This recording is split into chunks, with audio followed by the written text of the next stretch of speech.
Hello YouTube, Chris the Frugal Audiophile back with you. Another unboxing. Got the Arylic B50. Ooh, the slow reveal. Arylic B50 Bluetooth amplifier. Instruction manual. Nothing too interesting there. The quick start and warranty information. So I got this because it has an HDMI ARC input. Nice foam. And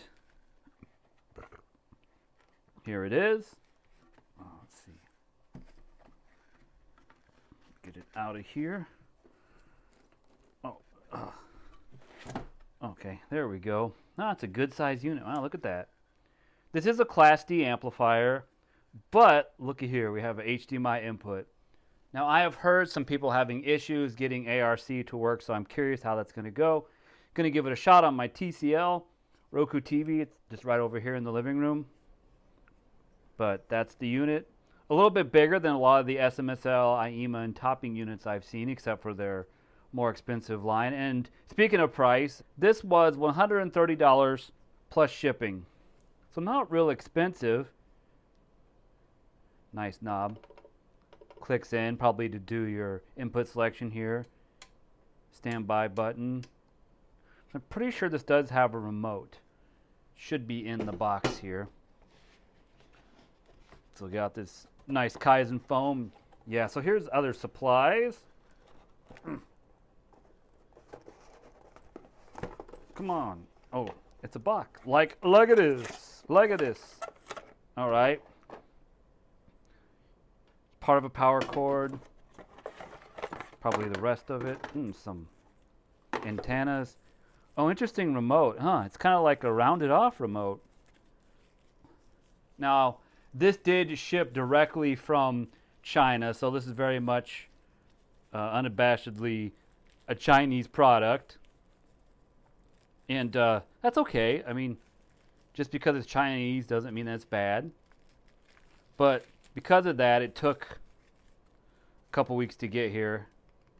Oh, that's a nice remote. I actually kind of like that.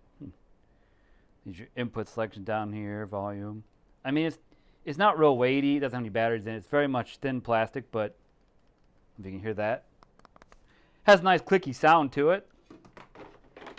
All right, so I think the antennas came flying out of here. Yep.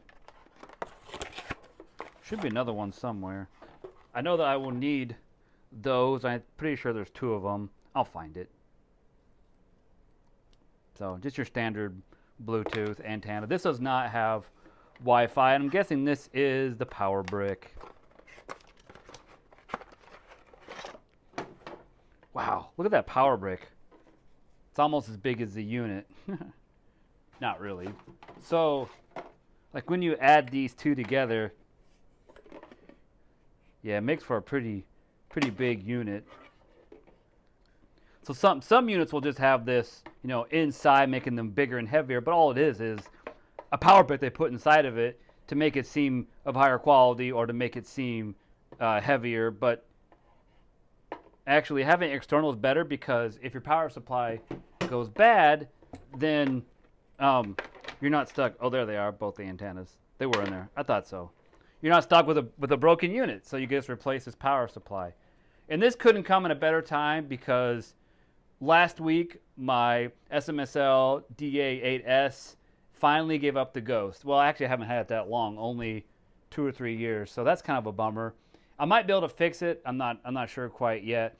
But hopefully this will replace it along with some other devices. Oh, if I didn't mention, and I would be remiss if I did not, this also has a subwoofer output. I believe it's there. So that's not a coaxial. That they use that for sub. So they take a board and just repurpose a coaxial connection for a mono sub output. I don't think it applies any type of crossover or other adjustments, but it does have a sub output. I'm guessing it's just summed. And it also, interestingly, has a funnel input with a grounding screw. So a very versatile unit. I am very anxious to get this set up and installed and see how it works. So wish me luck with that. Thank you so much for watching this video. If you like this kind of content, please be sure to subscribe to my channel. Also, check out Patreon. And if you feel so inclined, you can give me a super thanks. It's just another option, but don't feel obligated to do anything. Have a good day, and remember, frugal doesn't necessarily mean cheap.